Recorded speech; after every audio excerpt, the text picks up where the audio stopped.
It began like any other episode of The View. The theme music rolled, the audience clapped with routine enthusiasm, and the co-hosts took their seats around the famous round table. Laughter floated through the studio, cameras zoomed into the familiar faces, and everything felt as comfortably predictable as morning talk shows usually are. Among the usual banter and introductions, the anticipation quietly built. Today's guest wasn't just another actor promoting a film. He was Keanu Reeves, a man who, over the years, had become something of a cultural legend, not just for his iconic roles or stoic expressions, but for his quiet humility and the almost mythical stories of kindness that surrounded him like a warm aura. As Keanu walked onto the set, dressed in a simple black suit, the audience broke into applause. Not the polite clapping reserved for typical guests, but a genuine, warm eruption of admiration. He responded with a small wave and that gentle, almost bashful smile that had somehow never faded despite decades in the spotlight. Whoopi Goldberg greeted him warmly. "Keanu, it's so good to have you here."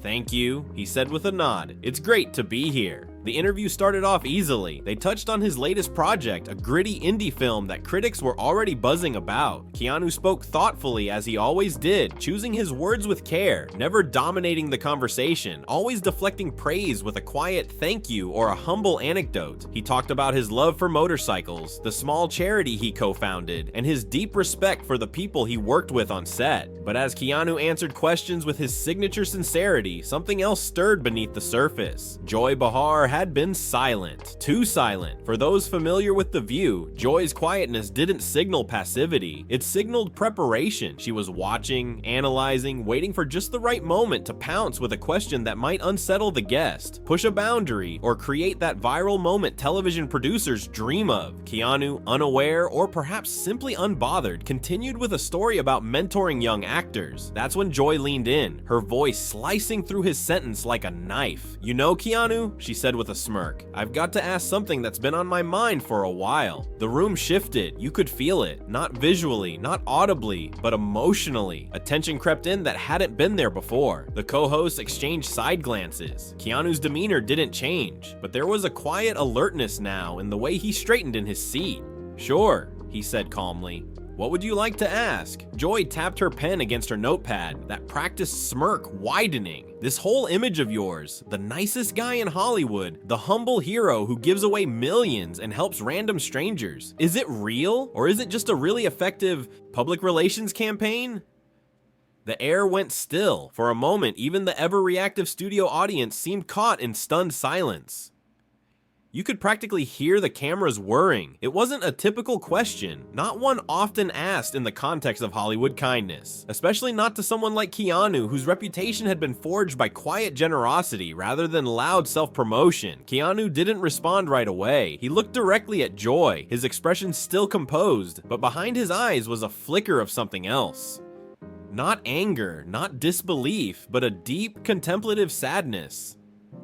"Could you clarify what you mean?" he asked softly. Joy leaned forward. "Come on, Keanu. You're telling me a guy who's earned hundreds of millions of dollars just wakes up one day and starts handing it out. There's gotta be some calculation there, some strategy. You don't think your brand of kindness just happens by accident, do you?" This time even Whoopi looked uneasy. Joy wasn't just poking the bear, she was dissecting it, dismantling not just Keanu's public image, but calling into question the very possibility of authentic goodness in a media-saturated world. Keanu took a breath. "I understand being skeptical," he began, "but I think what you're suggesting goes beyond that. It borders on something unkind."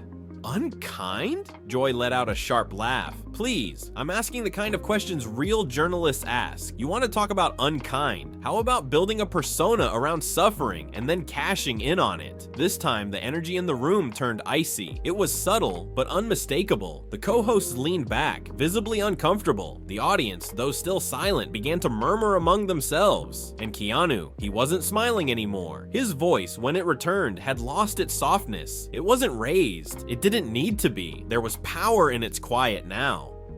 "Joy," he said, "I've lost people I love. I've endured things I wouldn't wish on anyone, and I've tried to make something good come from that pain. If you think that's part of a PR stunt, then I think we're having two very different conversations." Joy wasn't done. "Oh, please," she said. "Normal people don't have photographers waiting around when they're doing good deeds. You don't just happen to go viral every time you're spotted helping someone. I'm just pointing out what a lot of people are thinking." Keanu's eyes narrowed, not in anger, but in resolve.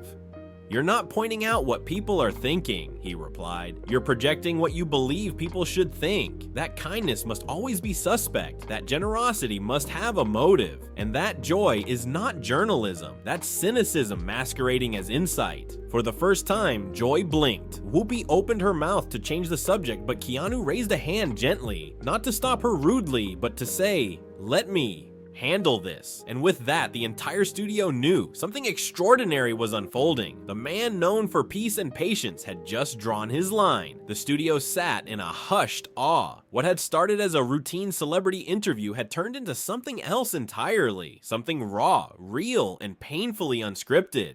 Keanu Reeves was not the kind of man who sought conflict. Over the decades, he had become known for his gentle nature, his deliberate speech, his ability to disarm aggression with humility. But here, under the hot studio lights, he had allowed the first ember of frustration to surface. Not anger, not fury, something quieter, something deeper. It was a clash of worldviews. Joy Behar, ever the provocateur, leaned back in her seat with a practiced look of indifference. But something in her eyes flickered, a hesitation, maybe even regret, quickly masked by her signature smirk. Whoopi Goldberg glanced around the table, clearly searching for a path to steer the conversation back to safer ground. But Keanu was still in the moment, not flustered, not agitated, grounded, unshaken, like a mountain weathering a storm. Joy exhaled, shifting in her seat. "Look, Keanu, I'm not trying to insult you. I'm just saying, it's hard to believe in perfect people." Keanu looked at her, really looked, not with judgment, but with something far more unsettling, understanding. "No one is perfect," he said, "least of all me." He paused, letting that land. "I've made mistakes. I've hurt people. I've been selfish. I've shut people out when I should have let them in. But I've also tried, really tried, to be better, to learn, to listen, and to live in a way that honors the people I've lost." His voice didn't crack. It didn't need to, but you could feel the weight of every syllable. The audience was motionless, barely breathing. Joy shifted again, this time less comfortably. "You're not the only one who's lost people, Keanu." "I know," he replied gently. "Grief is something we all carry, but how we carry it, that's what matters." He turned slightly in his chair to face her more directly. "And when you mock that, when you suggest that mourning, or kindness, or compassion is fake just because it doesn't fit into your worldview, what you're really doing is telling everyone watching that it's not safe to feel, that it's naive to care, that being decent makes you a target." The room hung heavy with that truth. For a second, even Joy looked rattled, not by guilt necessarily, but by the sudden realization that she'd gone too far, and had done it in front of an audience that wasn't on her side. Sonny Hostin, who had been quiet throughout the exchange, finally spoke. "Keanu, I think what you're saying is really powerful. There's this idea in our culture that everything has to be strategic, that kindness has to be transactional, and I think people are hungry for something real. That's why you resonate with so many people." Keanu nodded, thankful for the pivot, but his eyes remained locked on Joy. Not aggressively, just curiously, as if he were trying to understand her. "Joy," he said, softer now, "why is it so hard for you to believe in goodness?" The question was a whisper, but it echoed through the studio like a bell. Joy blinked, momentarily caught off guard. She wasn't used to being the one questioned. Not like this, not in front of millions of people. She opened her mouth, then closed it. For the first time, the sharp wit that had carried her through decades of debate abandoned her. I don't know," she admitted quietly. Keanu leaned back slightly.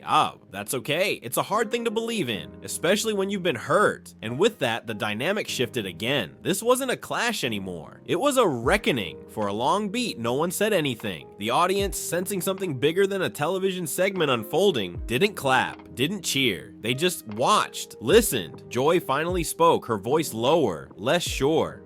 "When you've seen people pretend to be something they're not for long enough, you stop trusting anyone, including yourself." There it was, the crack in the armor. Keanu's face softened.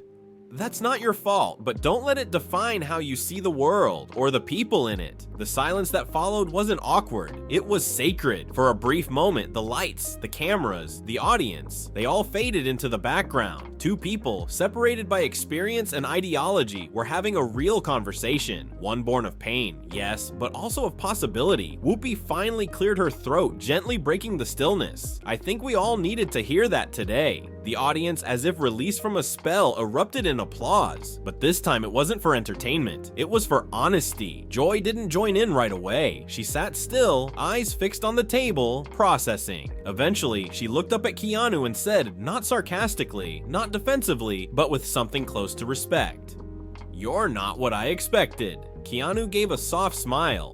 Most people aren't. It was a quiet victory, not for ego, but for empathy. The rest of the segment passed in a blur. The producers, sensing the emotional peak had been reached, quickly shifted gears. A commercial break was called. Whoopi thanked Keanu for his time, and he rose from his seat with that same calm grace he'd walked in with. But something had changed. The audience saw it. The hosts felt it. As Keanu exited the stage, the applause followed him. Not loud, but long, sustained, earnest. Back at the table, Joy sat in silence. Her mind, perhaps for the first time in a long time, was not on the next punchline. It was on the question, why is it so hard to believe in goodness? The segment ended, the lights dimmed, and the stagehands bustled quietly behind. The scenes. But the energy in the studio was far from normal. It was as if time had briefly stood still and no one quite knew how to return to the rhythm of television. Backstage, Keanu stepped into a quiet hallway lined with cables, camera equipment, and coffee carts. A producer approached him, headset hanging loosely around his neck.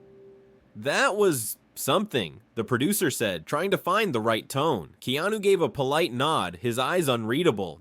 Thanks for having me. As he walked toward the exit, crew members nodded silently in acknowledgement. No one cracked a joke. No one made small talk. They'd just witnessed something rare. A celebrity refusing to perform, refusing to participate in the machinery of superficiality. And somehow, instead of making the moment awkward or cringeworthy, Keanu had made it real, raw, undeniable. Meanwhile, back on set, the hosts of The View sat in a strange limbo. Whoopi tapped her pen against the table, looking thoughtful. Sunny scrolled silently through her phone. Ana Navarro stared into the distance, eyebrows drawn, and Joy Behar, just sat still, hands clasped, unusually quiet. It was Sunny who finally broke the silence. "You know, we always say we want authenticity on this show," she said slowly. "But when it shows up, we don't always know what to do with it." Joy didn't answer right away. She was thinking about Keanu's question. Why is it so hard for you to believe in goodness? It had echoed in her head like a bell she couldn't unring. Whoopi glanced at her. "You okay, Joy?" Joy let out a breath. "I've done this a long time. Argued with politicians, poked holes in hypocrisy, sat across from people who are full of crap and called them out on it." She paused, choosing her next words carefully. But that man wasn't full of anything. It wasn't an admission of defeat. It wasn't even an apology, but it was something. A shift. And in Joy's world, where snark was armor and cynicism was strategy, that something was rare. The show returned from commercial break with an awkward energy. The audience, still emotionally charged, clapped when prompted, but didn't cheer like usual. The camera panned across the panel, and even through their trained smiles, there was a visible shift. "We're back," Whoopi said, her voice calm, "and we're still collecting ourselves, I think." A quiet laugh rippled through the audience, nervous but appreciative. "Look, we've had a lot of guests on this show," Whoopi continued. "Some come to sell books, others to promote movies. But sometimes, just sometimes, we get a moment that reminds us why we do this. That conversation just now, I think it touched something bigger than just our panel." Ana chimed in. "It's rare that someone walks into this studio and holds up a mirror to all of us. Not in a combative way, but in a human way." She looked toward Joy, who nodded faintly. Across the internet, the clip of Keanu's appearance had already gone viral, but not all reactions were praise. Some accused the show of manufacturing drama. Others said Keanu was too sensitive or performing morality. The internet, as always, couldn't agree on what it had witnessed. But what was undeniable was this: something real had happened, something raw, and in a media landscape addicted to outrage and irony, it felt like a drop of clear water in a polluted stream. Back in his car, Keanu sat quietly as the city moved past his window. He wasn't checking checking his phone. He wasn't reading headlines. He just watched the world go by, as he always did, quietly observing. His driver, a man named Luis, who had worked in Hollywood long enough to stop being starstruck, finally broke the silence. "I saw the show while I was waiting outside. That was different." Keanu looked over. "Yeah?" Luis nodded. "You didn't give them what they expected." Keanu smiled faintly. "I don't think I ever do." Luis chuckled. "Good. That's why people listen when you talk." For a moment, they drove in silence again. Then Luis said, more seriously, "That thing you said, about grief, about trying to honor people you've lost, that hit hard. My brother passed last year. I've been carrying it like a weight." Keanu turned to him, his tone soft. "It is a weight, but it doesn't have to crush you. You carry it until you learn to carry it with purpose." Luis nodded slowly, taking that in. "Thank you." Keanu looked out the window again. "No need. Just take care of yourself." And that was that. A brief exchange, but one that would stay with Luis far longer than any Hollywood anecdote. Back in the world of television, the aftershocks continued. Producers debated how to market the moment. Some wanted to replay the clip endlessly. Others warned against exploiting it. Joy's publicist was already drafting a statement. Think pieces began rolling out the day The View got real, when Keanu Reeves broke daytime TV. Compassion as counterculture. But Keanu wouldn't see any of it. He had a rule: never read your own headlines. Not the good ones, not the bad ones, especially not the ones written in the heat of viral fame. He had learned long ago that truth rarely lives in the loudest places. Instead, he went home. He made tea, he fed his dog. He picked up a worn copy of Marcus Aurelius's Meditations from his bookshelf. He lived as he always had, just outside the noise. If you like this video, then subscribe.